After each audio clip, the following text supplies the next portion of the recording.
Hello students of 7th standard, we have started the lesson from your science textbook, that is nothing but lesson number 3rd, properties of natural resources. In that, see page number 21, we are going to see one of the activity. Try this.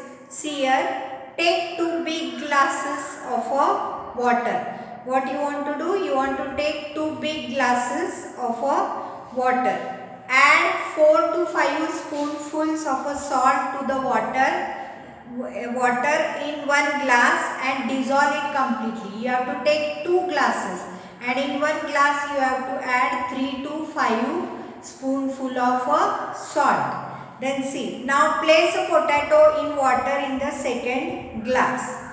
The potato will sink. What you will do? See here, if you put one potato in an vessel or in an glass without the salt, then the potato goes down at the bottom. But whenever you put the potato with in the glass which has the salt, then the potato sinks there. See here, the potato floats in the water because of the increased density. Then see, why is it easier to swim in the sea, that is in a well or in a lake? Why it is very easy to swim in a sea? Because it has a salty water. Then see, in the above activity the salt dissolves in water in the glass, that is it disappears. So what we have seen, we have dissolved the salt into the glass and into the glass with the water. Here the salt is completely dissolved and it is disappear.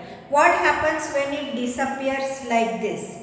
When the salt dissolves in water, the particles spread in water. Slowly they become smaller and smaller. But that means whenever you are dissolving the salt into the water, what is happening? They are dissolving into water. The particles of the salt become smaller and smaller and at last they disappear. They become smaller and smaller and at last they cannot be seen. They mix completely with the water. That is called as a dissolving.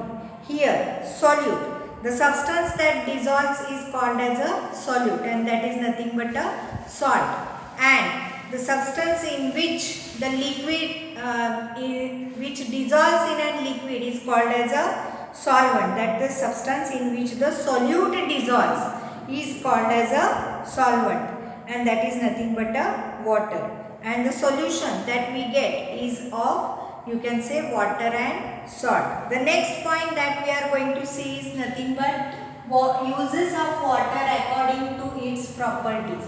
Whenever you see, the water is one of the needful, you can say, substance on the earth. It is used by both animals and human beings and also by trees. See what is the uses according to these properties. Water is useful for water transport due to its fluidity. Why water is useful? Because water is fluid and it can be transported due to its fluidity.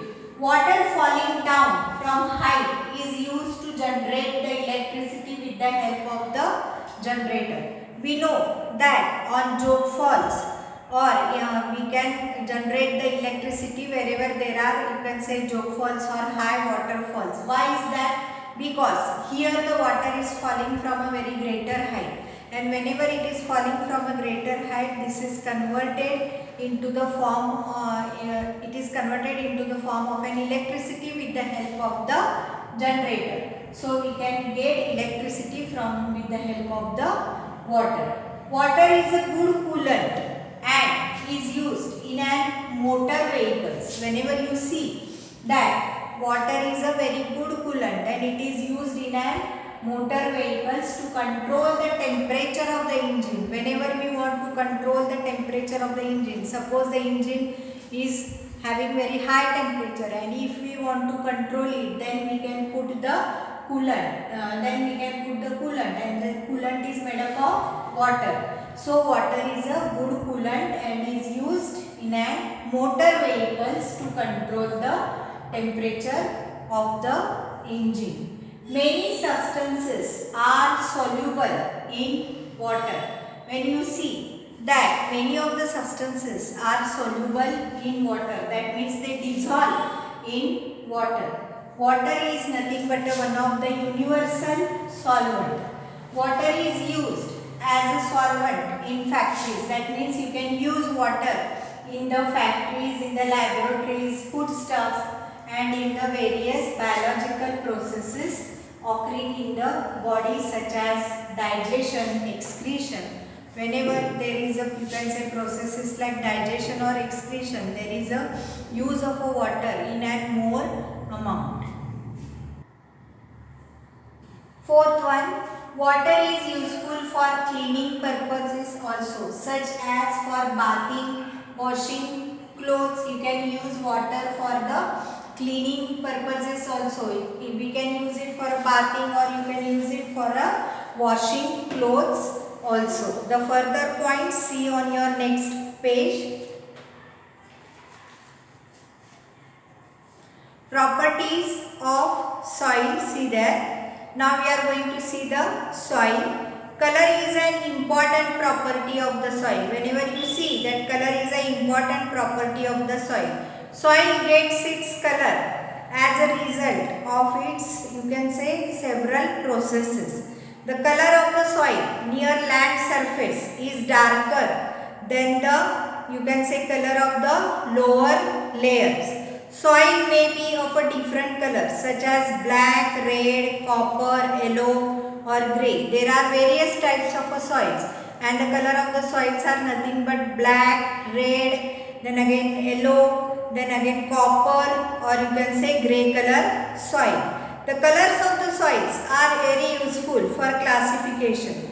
Besides this, they are indirectly useful in having the or in studying the properties of the lands. Then see, in this way, the properties of the soil, such as, you can say, fertility, drainage of water, capacity to hold water, becomes clear from its color. That means we can use the color. From color only we can get how much the water can hold how much the soil can hold the water, of how much the, you can say, how it is useful for the agricultural purpose.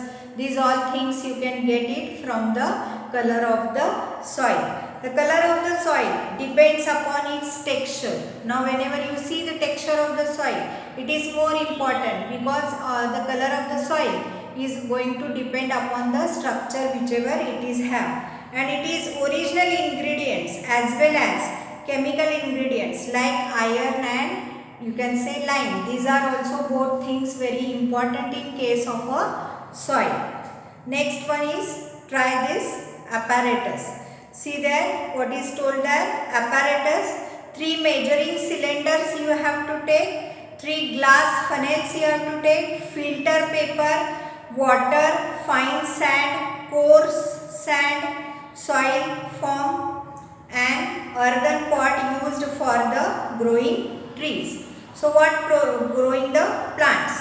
What procedure you have to do? See here, fit cones of the filter paper on the 3 glass funnels. Fill cones with the help of the quantities of A sand, B sand soil, and C clay respectively. See there. Place the funnels on the measuring cylinders.